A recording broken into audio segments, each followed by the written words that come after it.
Homeschooling or school schooling, it is you who your child will fall upon to get any support in his learning journey. So are you stressed out, especially being at home and taking care of various stuff around you? Are you stressed out on how you can provide that support to your child in his or her learning journey? Then this is a video where you will get 6 pointers that will help you to handle your homeschooling stress. So let's dive in.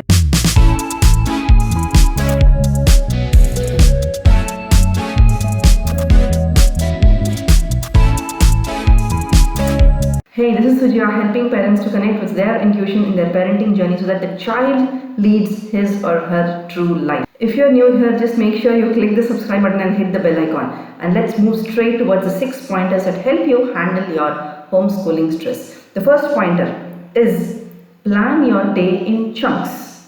Right? Let me explain to you what these chunks are. Plan your day in chunks. Don't just decide for yourself that okay, 8 a.m. I'm going to do this, or 10 a.m. I'm going to read this book, etc., etc., etc. But if at 10 a.m. it doesn't happen, and then again you are beating up yourself, oh my god, I wanted to do that but I'm not doing it. I do everything for everybody out there, but I just don't get time to do some things about myself. Do you sail in this boat of blame game? Don't stress upon a specific time, but plan your day in chunks. Being a parent, let me explain to you what kind of chunks can you create.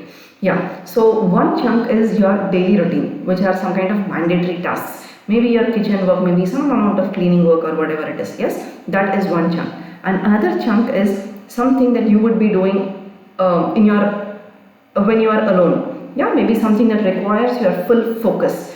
And another chunk is some things that you can do along with your child. Maybe your child is doing his studies or homework and whatever it is, and you also can do something by sitting by your child's side.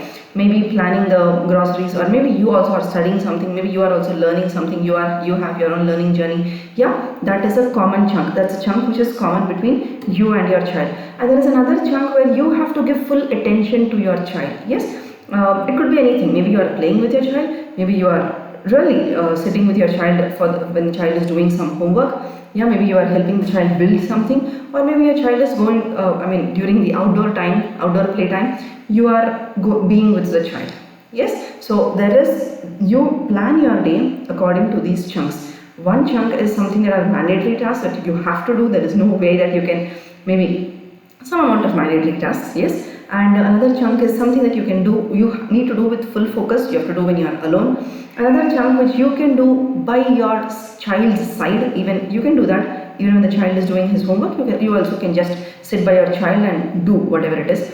And another chunk of time where your child needs your full attention. Yeah, you just cannot do anything of your work, but you just have to focus on helping your child at that point of time. So plan your day in these chunks. If you think that okay, I want to read this book, I just want to start off this new habit of reading a book every day, at like one page of this book every day, then just see for yourself that in which chunk does it fall.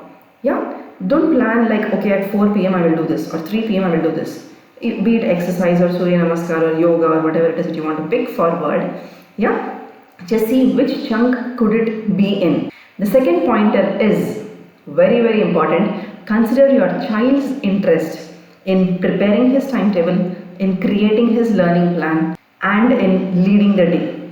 Yes, for your child to be the true leader that the child is now. Every child is a born leader. For the child to live like a leader, your child has to first lead his or her day. Right? So yes, you may be having some kind of timetable in your mind where okay, I wish my child does this at this point of time. Just sit along with your child and plan that timetable along with your child. And while you are planning this timetable, you also are communicating to your child regarding your own chunks of in your day. Right? Maybe some amount of time, yes, I can play with you at this point of time, in this chunk of time. So maybe when I am doing this work, then you can do this work of yours, which does not require lots of too much attention from your end. Yeah, so otherwise what happens? There is usually conflict. Mama, you never play with me, and you are like, I've been waiting for you to play, but you're just not coming, you're just watching videos, you're just doing that, you're just doing this, etc., etc., etc. Yeah, so plan your chunks so that your child is having his or her own learning time, and you both have some kind of common time, and you are also helping in one of the chunks. You are also giving your support to your child in learning journey or whatever it is. And learning is in general whatever the child is doing. It could be baking, it could be drawing, it could be coloring, it could be handling the hot glue gun, it could be building, it could be making something. Yes. So consider your child's interest in preparing his timetable, in his or her learning journey, as well as in leading his or her day. Yes. So now plan your chunks and then sit with the child and help to create your child's timetable. Yes, the child wants to watch videos, the child wants to watch screen. So just have a conversation, have an open conversation, share and just write down that on a piece of paper. Yeah, and don't beat up yourself or don't start off the blame game either to the self or to the child saying that we have not been following this, blah blah blah blah blah. Just stay calm. You will fall into that track. The more and more you are focused on this is what this is what I wish to do today, and that your mind will pick that task to do it today. And when you are doing it, your child is learning how you are managing your day, right? So before we teach our child how to manage his or her day, you should be managing your day well. Yeah, how much of screen time do you have? How much of learning time do you have? How much of social time do you have? How much of exercise time do you have? And all the other aspects usually that are needed in life. Yes, the third point is another very important. Of course, every point is important. So the third point is include a gratitude exercise along with your child.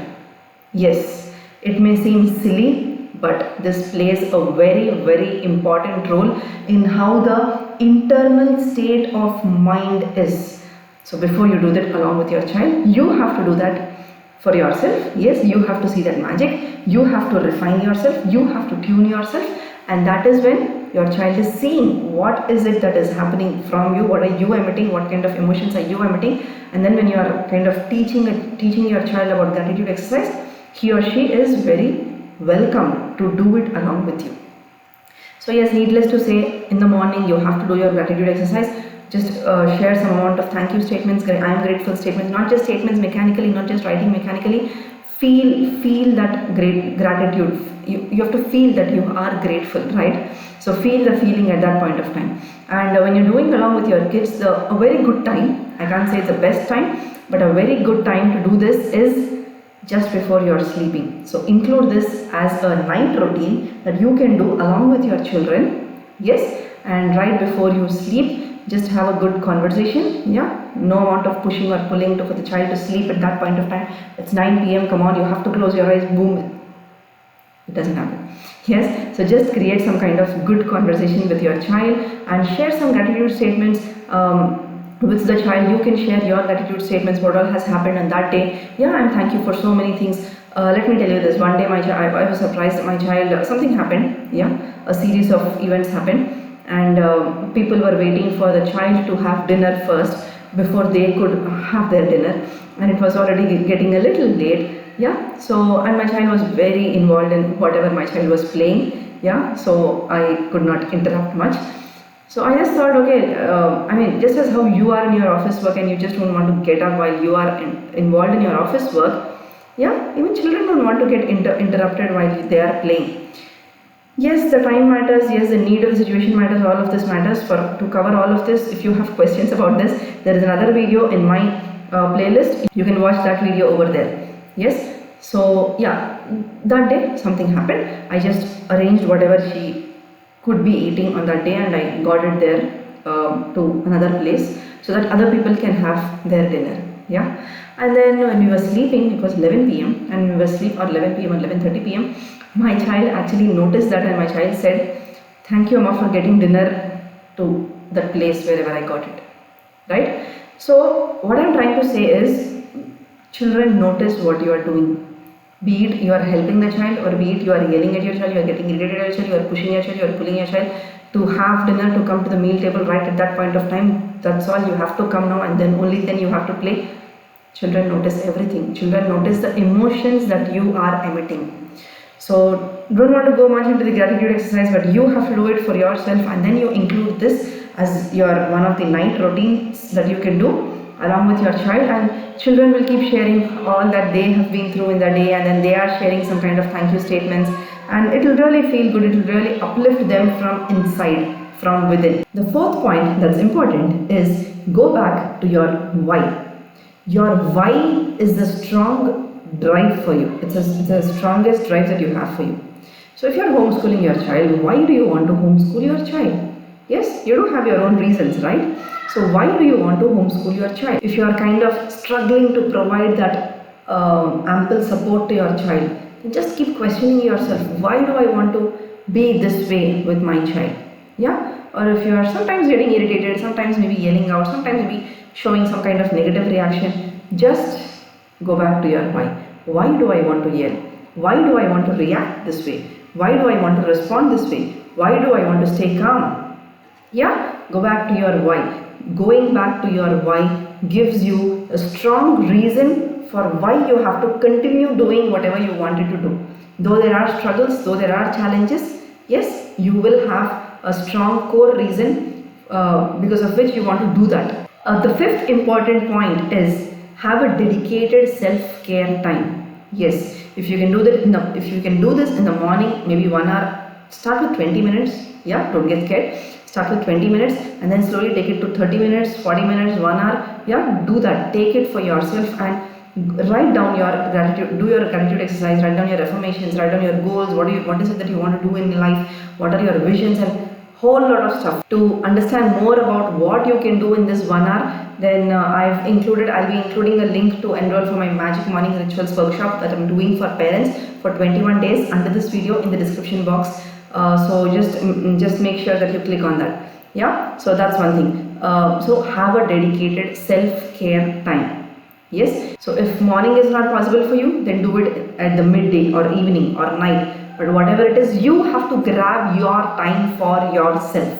You just cannot end the day saying, I just don't get time for myself. People don't give me time. I do everything for everybody, but people don't give me time. Please do not end your day saying this statement to yourself.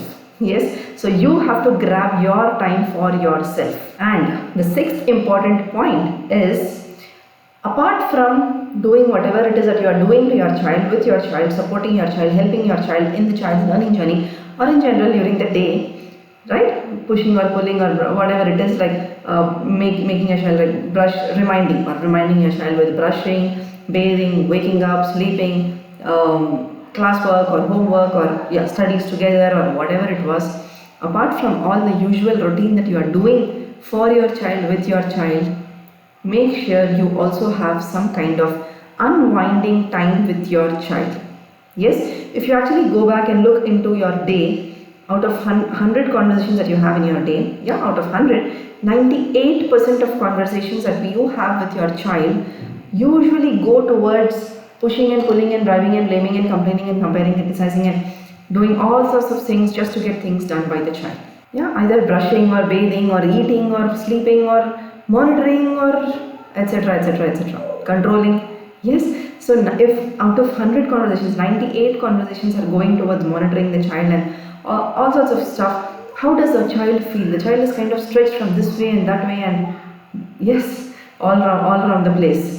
So have a dedicated time, an unwinding time with your child where you're just sharing feelings, just sharing pleasant stuff, just sharing. Maybe a reflection time could help in that case. Yes, you can have a reflection time with your child, just as going through the entire day, what did you do the entire day, and sharing your own learnings, your feelings, your emotions.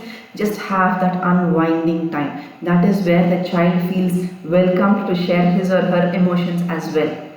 If 98% of the day the child is kind of feeling compelled, the child is compelled or feeling compelling to act in a certain way just to fit in the box, just to fit in the routine of the house, then it just doesn't feel welcome for the child to come and share the emotions, right?